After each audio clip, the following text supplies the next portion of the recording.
Fun fact number 9. So my voice does sound a little bit better, maybe more prednisone.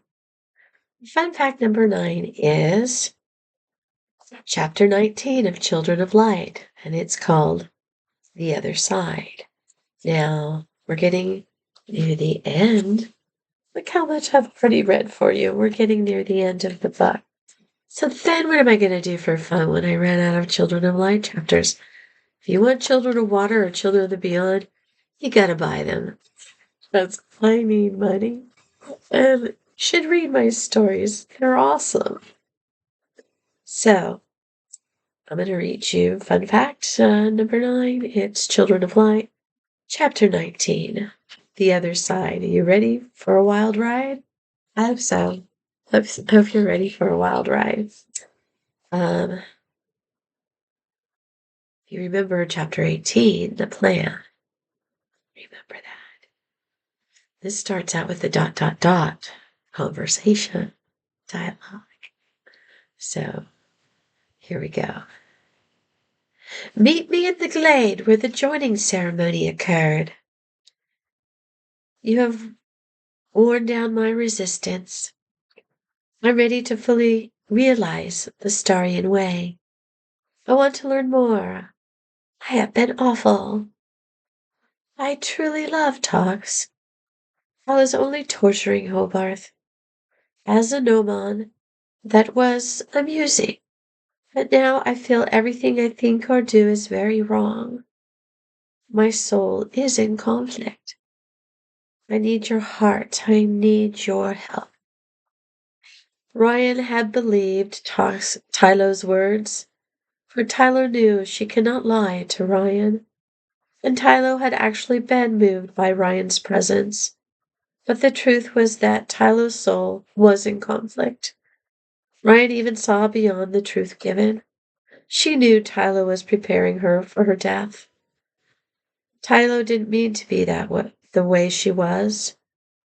Ryan knew this. Tylo was just a well-bred and young gnomon. Her natural self was in conflict with the belief systems she understood. Ryan went to the glade and stood behind a titan near the edge of the glade. She did not have to go to know, but then again, she did. She watched their glistening bodies in the night lights. She grew weak. She could not move, and not because of her weakness. She could not move because she felt as if she were frozen there in that place and time, and might always be. She grabbed her midsection and screamed out a few times, but not in order that she would be heard, but because the pain she felt overwhelmed her. The pain was as if steel rods were being driven through her body and acid poured into her veins. Demons entered and left her mind. Now, lying on the ground, she heard the words of hate for her. She felt their hate like steaming cattle prods slamming her skin over and over until one broke through and began to drain the life from her.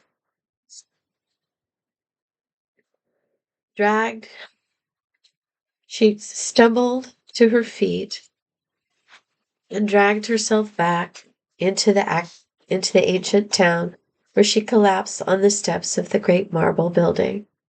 Her light left the human form, and she began a journey unlike any other she had taken. If nothing could be imagined, that's where Ryan was. She had hurled through the cosmos back to the beginning of time. Lights flashed on and off, water splashed against the sky, colors smeared across the horizon. Then she saw the strangest sight of all.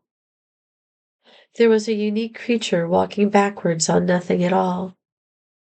She realized she was walking on nothing at all as well. The creature was a tall bird with green and purple eyes on the ends of the feathers. The bird had a long neck and legs, and its feathers were like a fan in its rear quarters, waving back and forth as it walked backwards. At first she thought the bird was walking towards her, but realized its motion was away from her. As she got closer, she saw the huge eyes and lashes of the bird-like creature more clearly. Ryan thought, why does the creature walk slowly backwards? What is it? It seems out of place in the cosmos. The bird replied with its own thoughts. I am known to some as Pavo Christatus. I walk slowly backwards because I'm traveling to the beginning of time. Everything there stops and begins again. The slower you move, the faster you reach the beginning. You seem more out of place here than I do. Ryan's thoughts flowed easier now, and she had caught up to the bird by moving slower. Why do you have eyes on your feathers? It's a camouflage device from when I was on the other side. But there are so many sides, and soon I will not need these, for there are no hunters or predators here. Ryan noticed that she had stopped moving, and so had her traveling companion. The bird turned into a purple light. At last, came the thoughts of the once bird. I thought I had done something wrong, for I had not turned light yet, and you had. But I am a creature of light, Pavukristatos. What does a creature of light change to? Ryan asked. You are from here? No, this is the first time I've been here. As far as I can recall, I know this place is not the invisible light at the top of Mount Neutrino. Well, I wasn't another form when I left, and probably will not be honored to join the one voice there. It seemed close, but far ahead of them was a great light, greater than any Ryan had seen before. Its brilliance made her light even seem dull.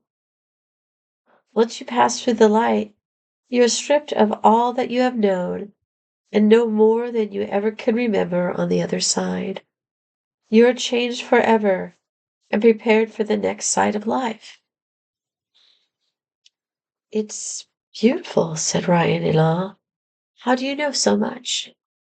I don't know. It's just instinct, really. Ryan entered the light before the purple light. Wait, the voice said. The voice boomed through her being. Her form was hurled outside the light just as far as she was still touching the light, but not in it. She heard Hobart's voice say softly, I love you.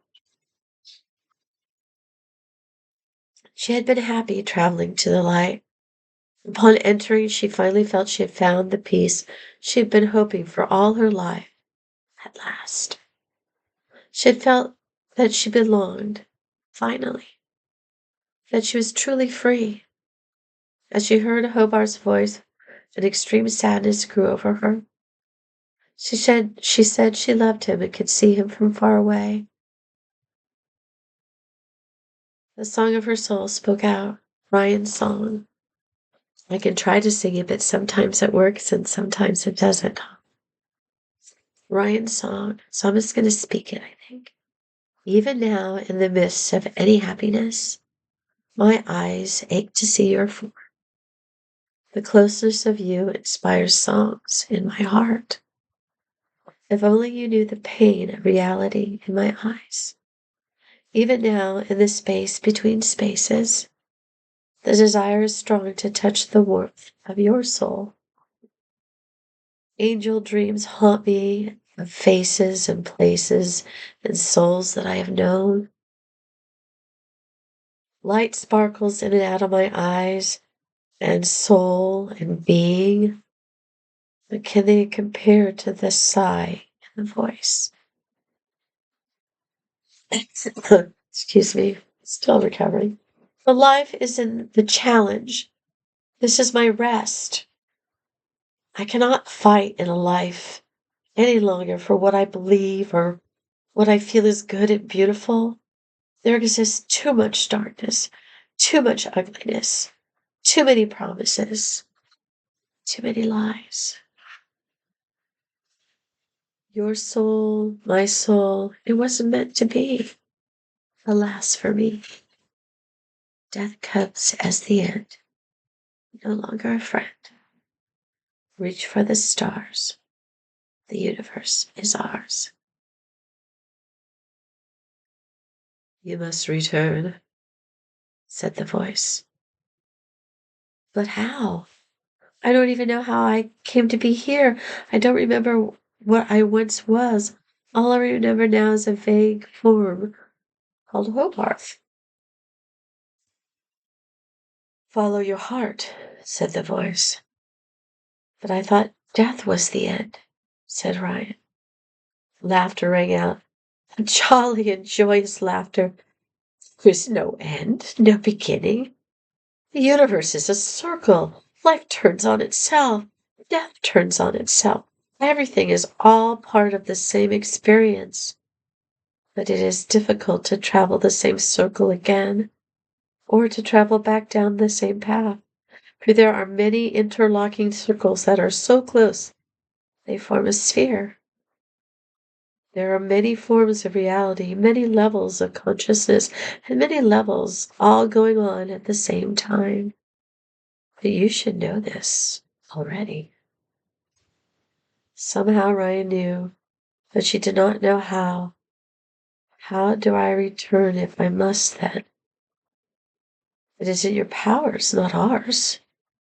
She jolted back again. She saw a dove. How she knew it was a dove, she had no idea.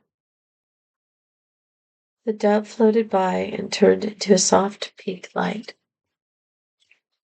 What is it that is pulling me backwards down the same path? Ryan asked. The voice was further away now, but it replied, The other side is trying to help you. But I like it here, Ryan exclaimed. She jolted away from the light again. That is your decision, the voice said. She continued to jolt away from the soothing, beautiful, radiant voice of the brilliant, peaceful light. If I could see tomorrow, would I be better than today? If I could be tomorrow, would I still feel the same way? She wondered. She was jolting backwards through the flowing colored lights. Every now and then she saw fellow travelers heading the other way towards the light. Some cried for her because they knew she was returning to the other side. There were so many creatures, most of which she had never seen before. She saw one very angry creature fall into a black hole of sorts. She knew that creature, too, was making an unwilling, yet quick return to another side of life, of reality. But what was reality, really? It was only her perception of what was real. She grew tired. What was love? What did all this mean, really, in the scheme of the universe? What was really important? Neither death nor life seemed to hold the key to these questions. To be true to your soul, to love, to help others be true to their own souls, to love. It seemed as simple as this, but she feared the words were easy, but the actions were difficult. A voice came. To perpetuate the circle that helps the sphere exist. But none of this is real. The only truth is what you feel, what your heart and soul already know. Live and be free. Do not fall into traps concocted by others that try to determine the life you live. Live your life like a dream, as if every moment held a special secret you must discover. Touch every soul you meet. Change their life forever. Each soul has the power to live, but few actually do. Show yourself. Others will follow. But none of this is real. What is real, you must discover. What is real, you must know. As these last words were said, Ryan passed. Her eyes opened and she saw the door in front of her, and she saw the glow of the love that surrounded her. She felt tears on her face, not her own, for she had never shed a tear, but they were real. She tried to speak and felt some pain. She was quieted. She saw Hobarth. She knew what was real, what was important. There were no words for it. She smiled. So, the next reading, there's only 2 chapters left. Are you excited? I hope so. The next reading is going to be chapter 20. It's called Truth. Ciao, Bellas.